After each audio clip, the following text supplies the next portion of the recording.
lalo na do'n sa point ng 2 Corinthians nating binasa, binabanggit kasi dito si Paul 'pag binasa niyo sa 14 and 16 na veil o talokbong. Merong tumatalokbong at tumatakip sa mata at puso ng mga taong gusto pang sundin ang Old Testament, lalo na yung Sabbath, mga pagkain ng mga baboy. Yan palang ang tawag ni Paul diyan ay may talokbong ang mga mata niyan.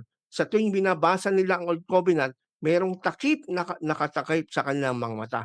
Kaya palang hirap sila turuan. Kahit sabihin mo na, "Noy, hindi na natin kailangan sundin dahil sabi ni Paul, tayo nasa ilalim na ng bagong tipan at hindi na tayo gina-guide na ng Holy Spirit, hindi na ng mga tapyas na bato."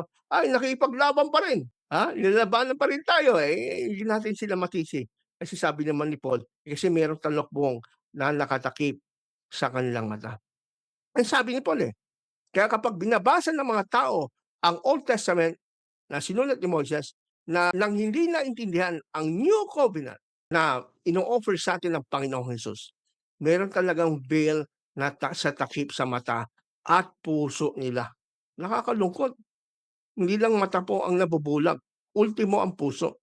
Kaya sabi sa verse 14, "But their minds were hardened, that the same veil remained unlifted because only to Jesus Christ it is taken away." Tama nga naman. Kaya pala ako noon, mga kapatid, mga kaibigan, nung ako'y 24 years, doon kabilang sa isang religion na nagmamalaki na nasusunod ang 10 utos, lalo na yung ikaapat tungkol sa Sabat. Hindi ko maintindihan itong sulat ni Paul sa 2 Corinthians na ito, 3:14 at 16. Mga kapatid, honestly I tell you, talagang kahit na ako'y napakagaling, akala ko ako'y napakagaling na sa Bible no'n. Kasi debater ako, defender ako ng faith. 'Pag binabasa ko 'tong 2 Corinthians 3:14, 16, how many times, kahit na siguro nasa mood ako magbasa umaga, gabi, hindi ko siya maintindihan. Ano ba 'tong sinasabi ni Paul na ministeryo ng kamatayan at naakukit sa bato? Minsan nga tinanong ko pa sa elder hindi ba parang hindi pinupuri ni Paul ang Ten Commandments? Bakit po tayo elder, pastor, tinatanungan ko, ba't tayong mga Adventist, mga Sabadista, parang todo puri tayo sa Ten Commandments, pinagmamalaki pa natin na tayo sumusunod. Samantalang si Paul parang kinahiya pa niya ang Ten Commandments, hindi niya pinupuri. In fact, tinawag niyang ministeryo ng kamatayan. Sino nga ba naman ang matinong Kristiyano na magbubunyi? Tawagin natin Ten Commandments, kapuri-puri, maliligtas ka, ipe-perfect mo.